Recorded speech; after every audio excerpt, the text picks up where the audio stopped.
मुझे कुछ दिन पहले ही मंडी आना था,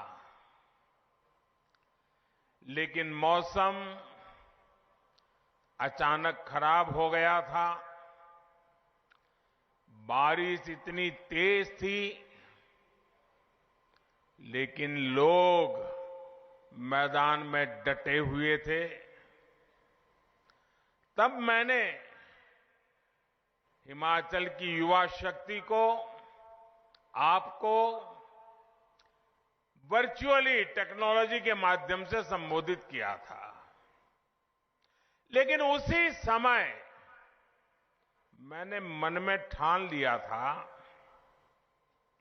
मैंने संकल्प लिया था कि जब भी हिमाचल में चुनावी रैलियां शुरू होगी, सबसे पहले मैं मंडी जाऊंगा और आप लोगों से क्षमा मांगूंगा।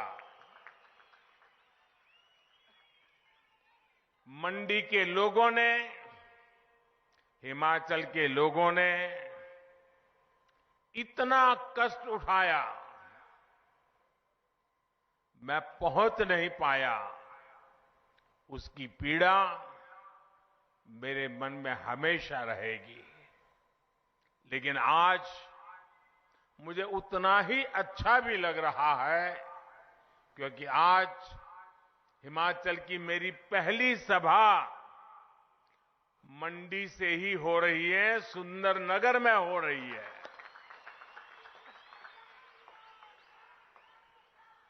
और यहां इतनी बड़ी संख्या में आप लोग होंगे। हमारी माताएं, बहनें, बेटियां हम सबको आशीर्वाद देने आई हैं। और मैं हेलीपैड से यहां आ रहा था, पूरे रास्ते भर जो प्यार, जो उमंग, जो आशीर्वाद देखते ही बनता था। हम सब आपके बहुत बहुत आभारी हैं।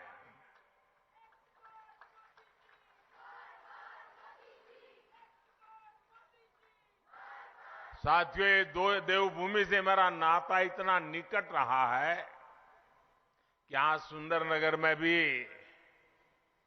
मैं पहले भी बहुत बार आना होता था। मैंने निहरी की चढ़ाई भी चढ़ी है और सराज, कुल्लू, किन्नौर, चंबा और कांगड़ा के दुर्गम क्षेत्र भी पैदल नापे हैं। दोस्तों, यहां के रास्ते, ये सुंदरनगर की इतनी सुंदर बीबीएमबी झील, उसे कोई कैसे भूल सकता है। और जब मैं मंडी शहर की और फिर यहां से जब जाता था, तो अक्सर यहां रास्ते में चाय पीना, यहां की दुकानों से लोगों से गप्पे मारना, ये मेरा एक प्रकार से क्रम बन गया था। तब न मैंने सोचा था कि एक दिन हिमाचल प्रदेश की, देश की सेवा का मौका मिलेगा, आप सबके आशीर्वाद से मिलेगा। और सुंदरनगर के मेरे पुराने सभी साथी, उनको भी वो पुरानी बातें याद करते होंगे तो आश्चर्य होता होगा। हम लोग घंटों घंटों गप्पे लड़ाया करते थे, हंसी मजाक किया करते थे। हमारे ठाकुर गंगा सिंह जी, हमारे दिलेराम जी, हमारे दामोदर दास जी, ऐसे अनेक संयोगों में भी मैंने बहुत कुछ सीखा। मुझे कुछ समय पहले ही यहां सुंदरनगर के होनहार सपूत बॉक्सर आशीष चौधरी से भी याद है, उनसे बातचीत करने का मौका मिला था। टोक्यो ओलंपिक जाने से पहले जब वो स्पेन में ट्रेनिंग ले रहे थे, तब मेरी उनसे बात हुई थी। पिता की मृत्यु के बाद जिस तरह का हौसला भाई आशीष ने दिखाया, वो सब लोग नहीं दिखा पाते। सुंदरनगर के लोगों की यही बात पूरे हिमाचल की पहचान है, ये पहाड़ी लोगों की पहचान है। साथियों, मैं आज सुबह जब दिल्ली से निकला, आप लोगों के पास आ रहा था, तभी मुझे स्वतंत्र भारत के पहले मतदाता और कल्पा किन्नौर के रहने वाले श्याम शरण नेगी जी के दुखद निधन की भी खबर मिली। 106 वर्षीय नेगी जी ने अपने जीवन में 30 से ज्यादा बार मतदान किया था। इतना ही नहीं, अभी 2 दिन पहले 2 नवंबर को ही ये जो विधानसभा चुनाव हो रहे हैं, उसके लिए भी उन्होंने पोस्टल बैलेट के माध्यम से वोट दिया था। जाने से पहले भी उन्होंने मतदान करके अपना कर्तव्य निभाया। ये बात हर देशवासी को, खास करके मेरे युवा मतदाताओं को, हर नागरिक को सदा सर्वदा प्रेरित करती रहेगी। मैं बहुत ही भावुक मन से परम आदरणीय श्याम शरण नेगी जी को सर झुका करके श्रद्धांजलि देता हूं। उनके परिजनों के प्रति अपनी संवेदनाएं व्यक्त करता हूं। साथियों, इस बार का हिमाचल चुनाव बहुत खास है। खास इसलिए क्योंकि इस बार 12 नवंबर को जो वोट पड़ेंगे, वो वोट सिर्फ आने वाले 5 वर्ष के लिए नहीं है।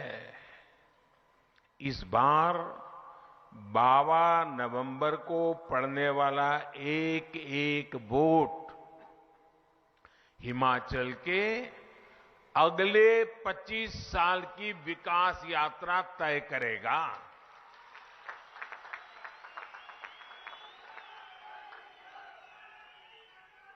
कुछ महीने पहले ही हिमाचल की स्थापना के 75 वर्ष हुए हैं। कुछ सप्ताह पहले ही भारत ने भी अपनी आजादी के 75 वर्ष पूरे किए हैं। जब भारत अपनी आजादी के 100 साल मनाएगा, उसी के आसपास हिमाचल भी अपनी स्थापना के 100 साल पूरे करेगा। इसलिए अगले 25 साल का ये कालखंड बहुत ही अहम कालखंड है। अमृत काल के इन वर्षों में हिमाचल में तेज विकास जरूरी है, स्थिर सरकार जरूरी है। मुझे खुशी है कि हिमाचल के लोग, यहां के युवा, यहां की माताएं बहनें इस बात को अच्छी तरह समझ रही है। वो जानते हैं भाजपा यानी स्थिरता, भाजपा यानी सेवा भाव, भाजपा यानी समभाव, भाजपा यानी नीतियों में स्थायी भाव और भाजपा यानी विकास को सर्वोच्च प्राथमिकता। इसलिए इस विधानसभा चुनाव में हिमाचल के लोग भाजपा सरकार की जोरदार वापसी की ठान चुके हैं और फौजियों की ये धरती, वीर माताओं की ये धरती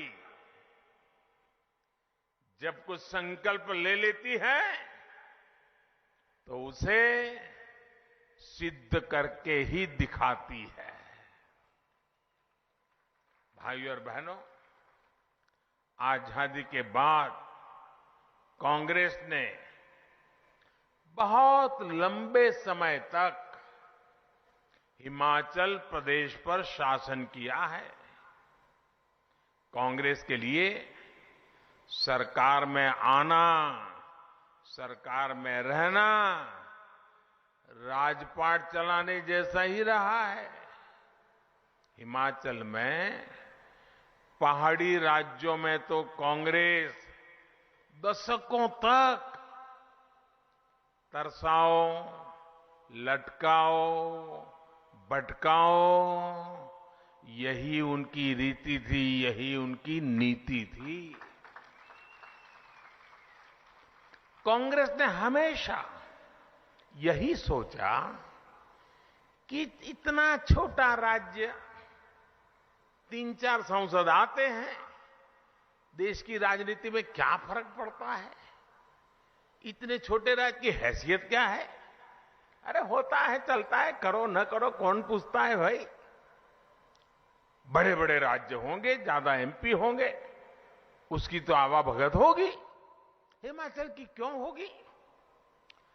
इसी सोच की वजह से कांग्रेस ने हिमाचल के विकास को कभी भी प्राथमिकता नहीं दी।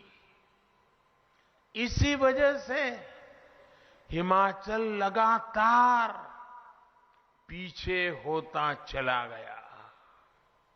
बीच बीच में आपने यहां भाजपा की सरकारें बनाई तो कुछ काम आगे बढ़ा और सद्भाग्य ये रहा कि पहले अटल जी थे, यहां धूमल जी थे। अब मुझे सेवा का मौका दिया, मैं हिमाचल को मैं भी अपना घर मानता हूं और इधर आपने जयराम जी को दे दिया। लेकिन उन दिनों को याद रखिए जब दिल्ली में भाजपा का सरकार थी, हिमाचल में भाजपा सरकार थी, काम तेजी से चल रहे थे। लेकिन जैसा ही 5 इसके 5 उसके 5 इसके 5 उसके ये वाले चक्कर में पड़ गए और जैसे ही कांग्रेस वाले वापस आए, सारे काम ठप कर दिए। वो अपनी कटकी ढूंढने में लग गए। इस वजह से हिमाचल विकास की ऊंचाई पर नहीं पहुंच पाया, जिस पर पहुंचने का हिमाचल का हक था, हिमाचल के लोगों की आवश्यकता थी। साथियों, मैं आपसे एक चीज जानना चाहता हूं। जरा आप सोचिए, अपनी रोजमर्रा की जिंदगी के अनुभव से सोचिए। अगर घर में कोई बीमार होता है और फिर किसी एक अच्छे डॉक्टर से दवाई लेता है, लेकिन हफ्ते भर दवाई लेता है, फिर कोई आ जाता है, अरे रे रे ये अंग्रेजी दवाई क्यों लेते हो, आयुर्वेद ले लो। तो इसको भी लगता है यार अब हफ्ते भर तो अंग्रेजी दवा खाई, चलो अब आयुर्वेद करते हैं। तो एक सप्ताह अंग्रेजी खाई, छोड़ दी, फिर दूसरा सप्ताह आयुर्वेद पे चढ़ गए और फिर दूसरे सप्ताह आयुर्वेद खाई। इतने में कोई आ गया, अरे भाई ये आयुर्वेद क्यों खाते हो, क्या फायदा है, ऐसा करो होम्योपैथी ले लो। तो तीसरे हफ्ते होम्योपैथी ले लिया। अब मुझे बताइए, एक हफ्ते एक दवाई, दूसरे हफ्ते दूसरी दवाई, तीसरे हफ्ते तीसरी दवाई, चौथे हफ्ते चौथी दवाई, क्या मरीज ठीक होगा क्या? मुझे बताइए, बीमारी जाएगी क्या? जाएगी क्या?